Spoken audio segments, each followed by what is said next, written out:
할렐루야. 네. 오늘은 주님의 사랑을 품는 가정 시리즈 마지막으로 행복을 발견하는 가족이 됩시다 라는 제목으로 함께 말씀을 나누면서 은혜를 받고자 합니다. 제가 5월, 6월에 이 가정에 대한 시리즈로 말씀을 드리는 것은 이 가정이 하나님 말씀 속에서도 아주 중요하기 때문입니다. 그래서 저는 매해 5월, 6월 가정 시리즈로 이렇게 말씀을 나누고 있습니다. 오늘도 하나님이 주시는 말씀을 통해서 가정의 소중함을 깨닫고 가정을 통해서 작은 천국을 이루는 여러분들 되어지기를 간절히 소망합니다. 우리 옆 사람과 한번 인사 나누도록 하겠습니다. 행복하십니까? 라고 인사해 보세요. 다시 한번 인사할까요? 저는 참 행복합니다. 라고 인사하세요. 또 다시 한번 인사 나눌까요? 당신도 행복하시기 바랍니다. 라고 인사하세요. 그렇다면 여러분은 정말 행복하십니까? 여러분은 정말 행복한 사람이 되고 싶으십니까? 우리나라 사람들은요, 어느 나라보다도 이 행복에 대해서 관심이 많은 것 같습니다. 그래서 이삿짐을 나누면서도 행복 나르기, 심지어 김치에도요, 해피김치, 아무데나 행복을 갖다 붙이는 모습을 볼 수가 있습니다. 집에는 집집마다 강아지를 기르면서도 그 이름을 전부 메리라고 했습니다. 아니면 해피라고 지었던 모습을 볼 수가 있습니다. 그런데 실제 행복은 걔가 다 물어갔는지 자신을 행복하다고 생각하는 사람은 그렇게 많지 않다는 것입니다. 이 피부로 느끼는 행복 지수는 별로 높지 않다는 것입니다. 그 이유는요, 행복의 기준을 잘못 생각하고 있기 때문이라는 것입니다. 그래서 많은 사람들은 돈이 많아야 행복하다고 생각을 합니다. 또한 건강해야 행복하다고 생각을 합니다. 또한 지위가 높아야 행복하다고 생각을 합니다. 그러면 돈을 잃으면 정말 불행할까요? 물론 돈이 많으면 많은 것을 누리며 살 수 있기에 편리할 것입니다. 그러나 돈으로 좋은 침대는 살 수 있지만 잠을 잘 수는 없다는 것입니다.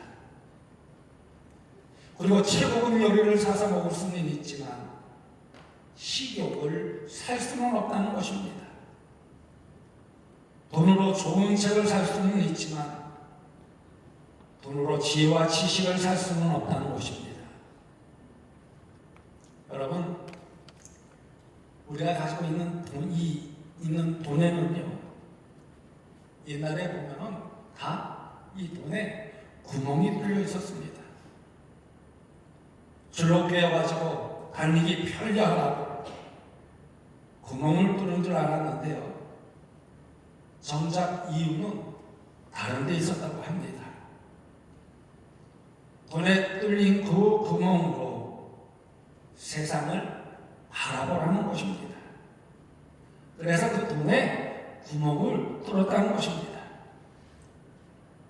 그런데 언제부터인가 이 돈의 구멍을 막아 놓아서 세상은 보지 않고 돈만 바라보다 모두 다 돌아버렸다고 이야기를 합니다.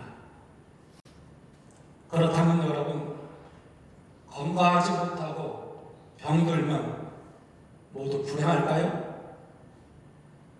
어떤 사람은 교만한 자신의 모습을 질병을 통해서 바로 볼 수 있게 되었다고 고백을 합니다. 건강할 때는 몰랐지만 병이 들어서야 회개하고 새로운 인생을 출발하게 되었다는 것입니다. 지위가 높아야 행복할까요? 장관이 되고 대통령이 되면 완벽하게 행복해질까요? 여러분, 원숭이는요, 나무에 올라가면 빨간 엉덩이가 잘 보인다는 말이 있습니다. 이 말은 무슨 말일까요? 높은 곳으로 올라가면 허물이 더 잘 드러나게 된다는 것입니다. 지위가 낮을 때는 별로 드러나지 않던 허물이 높은 지위에 발탁되니까 드러나더라는 것입니다. 그래서 언론과 여론의 공격을 받고 망신을 다 당하고 내려오는 사람이 얼마나 많은지 모릅니다. 그래서 저는요, 평범하게 사는 것, 이것이 훨씬 더 편하고 자유롭다고 생각할 때가 많습니다. 그렇다면 우리가 더 행복한 삶을 살기 위해서는 어떻게 해야 할까요? 하나님이 우리에게 주신 행복을 발견하고 찾아 누릴 줄 알아야 한다는 것입니다. 그리고 우리 가정을 통해 하나님이 주시려는 큰 행복을 깨닫고 하나님의 방식대로 순종하며 가정 안에서 행복을 만들어가야 한다는 것입니다. 그 행복을 만들어 갈 때 참된 행복이 우리에게 찾아온다는 거예요. 하나님이 주시는 작은 축복을 이루게 된다는 것입니다. 이런 이야기가 있습니다. 미국의 클린턴 정부에 라이사라는 강요가 있었습니다. 클린턴 정부의 경제 정책을 수립하는 아주 중요한 역할을 하는 장관이었습니다. 그러니까 얼마나 바쁘겠습니까? 오늘 출근하는데 아들이 이렇게 말하는 것입니다. 아빠가 들어와서 내가 잠들어 있으면 꼭 깨워주세요. 꼭 깨워주세요라고 말하는 것입니다. 그래서 이상해서 왜 그러냐고 물었습니다. 그랬더니 대답을 안 하는 거예요. 아빠가 궁금하잖아요. 그래서 자꾸 물어보았더니 내가 잠들었을 때 아빠가 내 곁에서 같이 있는 것을 확인하고 다시 잠들고 싶다는 것입니다. 이때 망치로 얻어맞은 것 같은 아주 큰 충격을 받았다고 합니다. 그래서 그는 고민 끝에 장관직을 사임하고 가정으로 돌아갔다는 것입니다. 그때 미국의 41대 대통령이었던 클린턴도 잘 알고 있습니다. 아주 중요한 정책을 펴는 사람이었기 때문에 잘 알고 있습니다. 그런데 할 수 없었다는 것입니다. 그렇다면 여러분, 그가 불행했을까요? 절대 아닙니다. 미국의 경제를 주무르는 장관직보다도 더 중요한 것이 바로 가정이라는 것입니다. 그러기에 가정의 행복은요, 그 무엇과도 바꿀 수 없다는 것을 우리는 깨달아야 한다는 것입니다. 그렇다면 우리의 가정의 행복을 만들어내기 위해서는 어떻게 해야 할까요? 다시 말해, 우리의 가정을 향한 하나님의 계획은 무엇이냐는 것입니다. 바로 그것은요, 우리 가정이 최선의 순교지라는 것을 우리가 깨달아야 한다는 것입니다. 예수님께서 사도행전 1장 8절의 말씀을 보면 오직 성령이 너에게 임하시면 너희가 권능을 받고 예루살렘과 온 유대와 사마리아와 땅끝까지 이르러 내 주민이 되리라 라고 하였습니다. 여기서 예수님이 말씀하신 선교지가 어디일까요? 그것은 가장 가까운 곳에서 아주 먼 곳까지 가야 할 것입니다. 우리가 말씀대로 순종하려면 가까운 곳만 해도 안 되고 먼 곳만 해도 안 된다는 것입니다. 그러면 가장 가까운 곳이 어디일까요? 바로 가정이라는 것입니다. 내 집이라는 것입니다. 사도행전 16장 31절 말씀을 보면요, 이르되 주 예수를 믿으라 그리하면 너와 내 집이 구원을 받으리라 라고 했습니다. 이 말씀은 누가 누구에게 한 말입니까?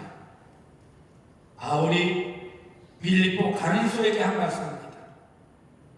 그런데 어떻게 되었습니까?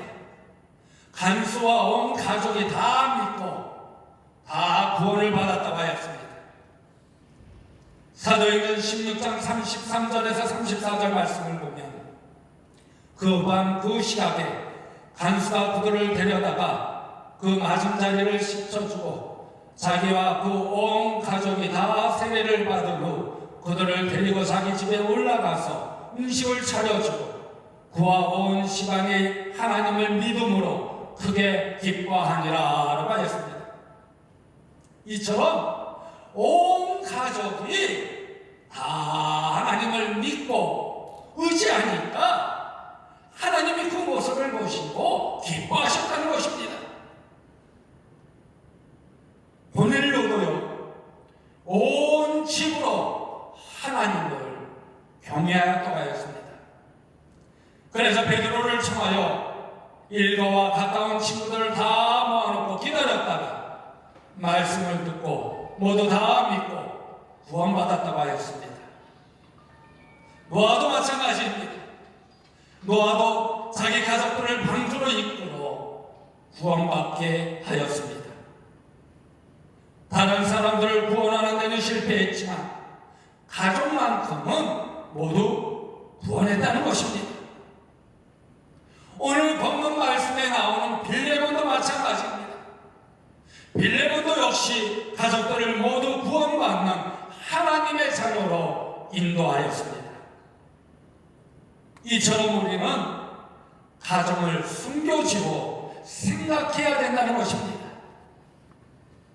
그러기에 여러분은 모두 가정에 파송된 선교사라는 것입니다. 믿습니까? 믿습니까? 여러분은 모두 여러분 가정에 파송된 선교사라는 거예요. 여러분이 누구보다도 먼저 가슴을 품고 간절히 기도하며 그리스도로 인도하려고 하는 선교사라는 것입니다. 여러분, 선교사가 선교지에 가서 열매를 맺으려면 어떻게 합니까? 먼저 그들의 언어를 배워야 합니다. 그리고 문화를 배워야 합니다. 바로 그들을 이해하지 않고서는 그곳에서 선교할 수가 없다는 것입니다. 그러나 무엇보다 중요한 것은요, 그들을 향한 사랑입니다. 선교사가 전하는 말을 알아듣지 못한다고 핀잔할 수 없다는 것입니다. 그렇게 그들을 위해서 희생하고 고생하며 애를 써도 쉽게 마음을 열지 않습니다. 색안경을 끼고 바라보며 늘 경계하게 여러분 전도에도 반응이 없을 수가 있습니다. 그러나 선교사는요, 쉽게 포기하지 않습니다. 절대로 원주민을 미워하거나 자녀가 원망하지 않는다는 것입니다. 그래서 더 기도하게 되고 더 사랑하게 되고 다시 문을 두드리게 된다는 것입니다. 그리고 회개하고 하나님께 돌아올 때까지 복음을 들고 찾아 나섭니다. 왜 그럴까요?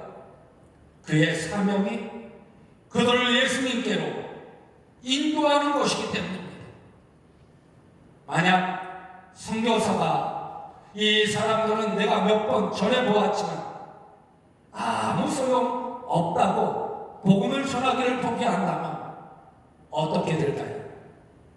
그 선교사는 더 이상 거기에 있을 필요가 없을 것입니다. 그렇다면 하나님께서 여러분을 가정의 선교사로 파송했습니다. 그들을 구원할 사람은 너밖에 없다. 내가 그들을 불쌍히 여기고 사랑하고 권하여 구원받도록 도와주어라 라고 여러분 가정의 선교사로 파송하였다는 것입니다. 그렇다면 여러분은 진심으로 예수님을 믿으십니까? 지금 여러분의 가정은 어디에 있습니까? 그러므로 우리가 믿는 예수님을 소개해야 된다는 것입니다.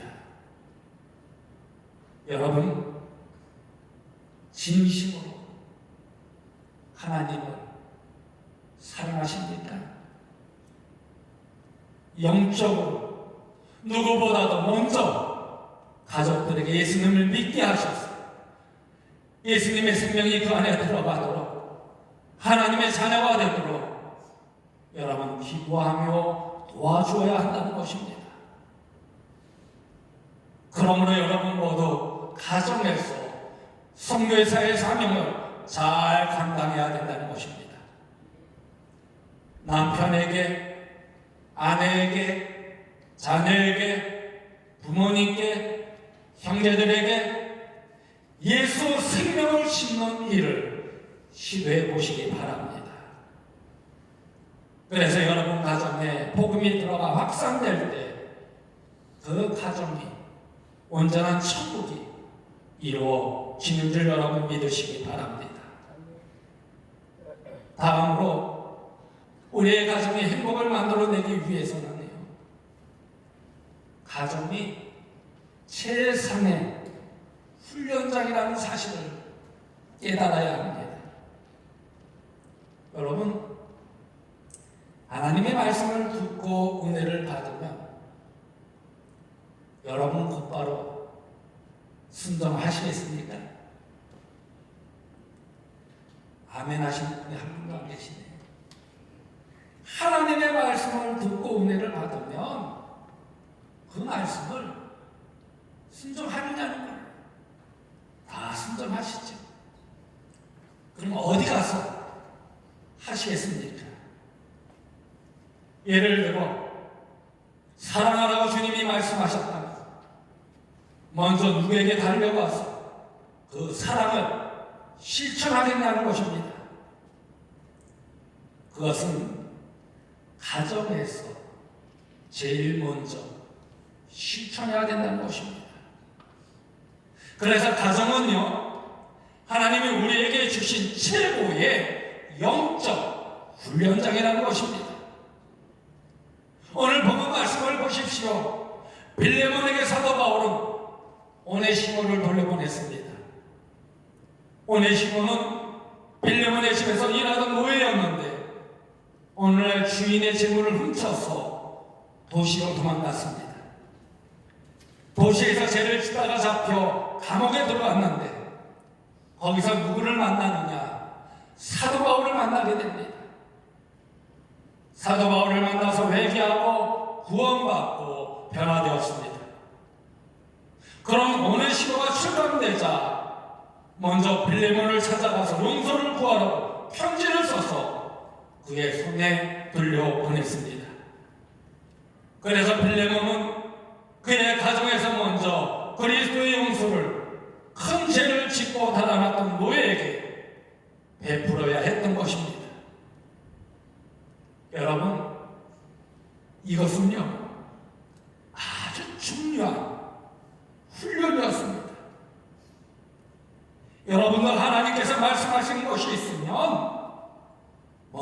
누구에게? 가족에게 달려가서 실천하는 것입니다. 실천할 때 그 안에 하나님의 놀라운 능력이 역사가 임하여진다는 것입니다. 오늘 일부 예배를 마쳤는데 한 권사님이 저에게 다가와서 울면서 목사님 감사합니다.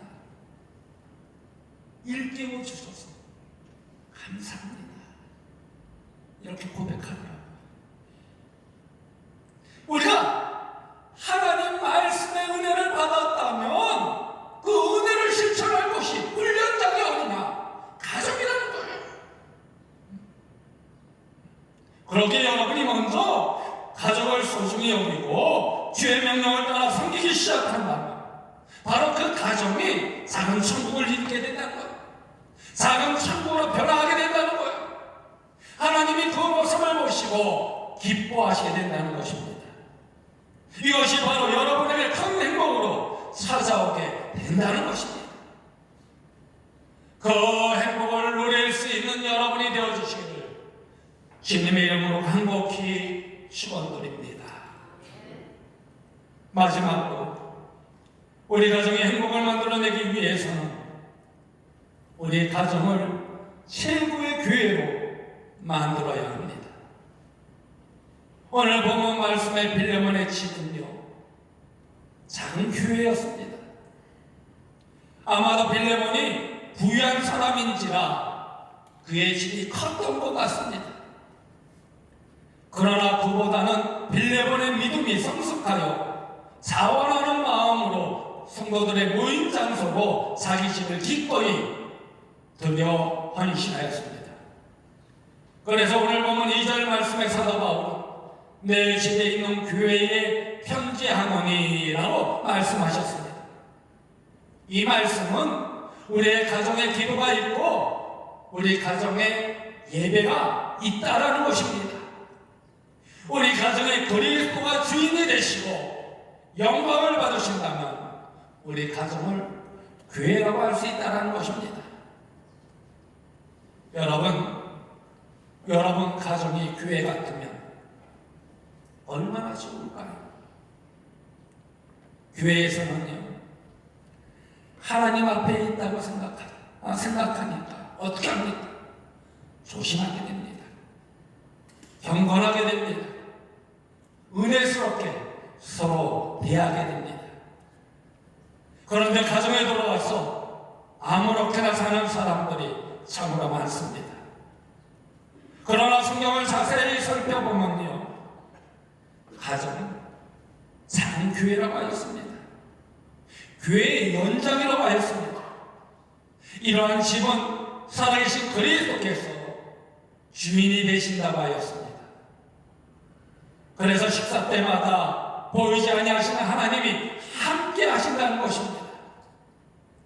그러므로 가정은 교회의 머리가 되신 그리스도께서 함께 하시고 주장하셔야 된다는 것입니다. 어떤 성도가 자기 형님 가정을 지켜보면서 깨달았다고 하면서 이렇게 말하더랍니다. 확실히 가정 예배를 드리는 가정에서 자란 아이들은 어디가 달라도 다르다는 것입니다. 아이들이 안정되어 있고 생각하는 것이 요즘 세대 아이들과 달리 바르게 자라는 모습을 볼 수 있었다는 것입니다. 여러분 가정에 교회가 있습니까? 여러분 가정은 여러분을 행복하게 세우기 위해 하나님이 내려주신 가장 귀한 선물입니다. 그러기에 가정 안에서 행복을 발견하는 여러분들 되어지길 간절히 소망합니다. 그리고 그 가정을 통해서 행복을 갖고 보시기 바랍니다. 그리고 주님의 사랑을 품으며 나누며 행복한 가정으로 만드시기 바랍니다. 그래서 그 가정을 통해 행복을 충분히 누림으로 교회와 사회에서 행복을 확산시키는 여러분이 되어주시기를 주님의 이름으로 간곡히 축원드립니다. 하나님 너를 지키신 자 함께 찬양하도록 하겠습니다.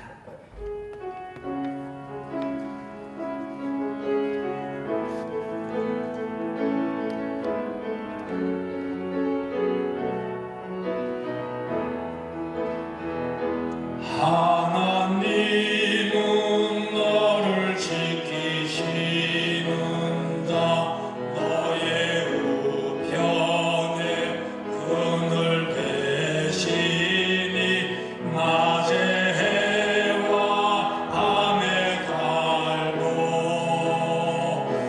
너를 해치 못하. 하나님은 너를 지키시는 자 하나님은 너를 지키시는 자 너의 환난을 명쾌하시니 그가 너를 지키시리라. 너의 출입을 지키시. 눈을 들어 산을 보아라. 눈을 들어 산을 보아라. 너의 도움 어디서나 천지 지으신 너를 만드신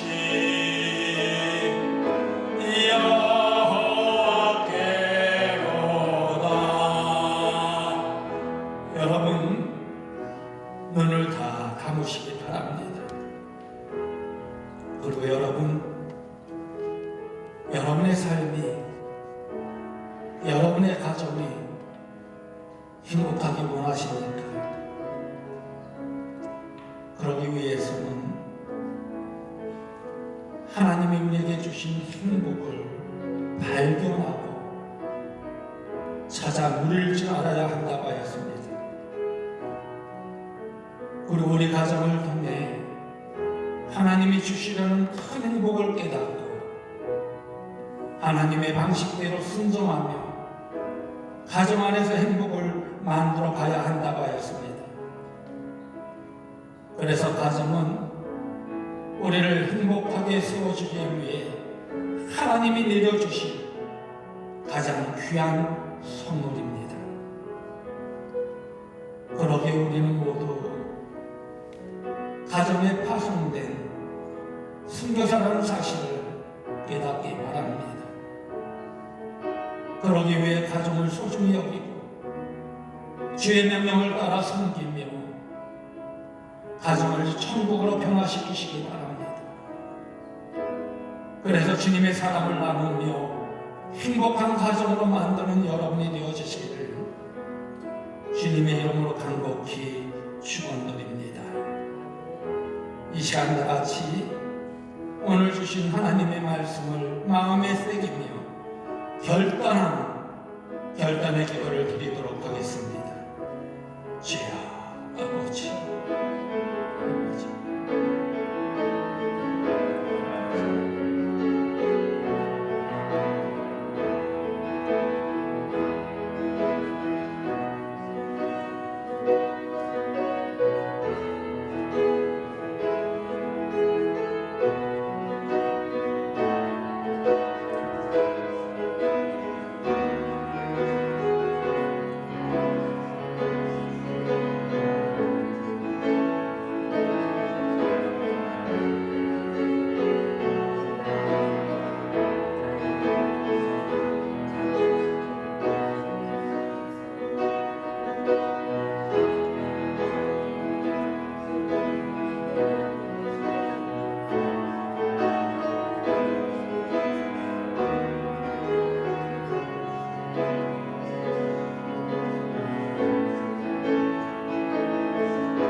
우리 가정을 통해 행복을 발견하게 하시는 하나님, 우리 모두 예수 그리스도 안에서 참된 행복과 기쁨을 발견하고 누리게 하신 하나님의 은혜에 감사와 찬양을 올려드립니다.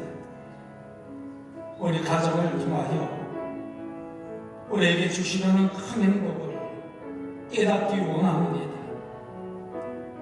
우리 모두 주님의 사랑을 품으며 하나님 안에서 참된 행복을 발견하는 삶과 가정이 되게 하여 주옵소서.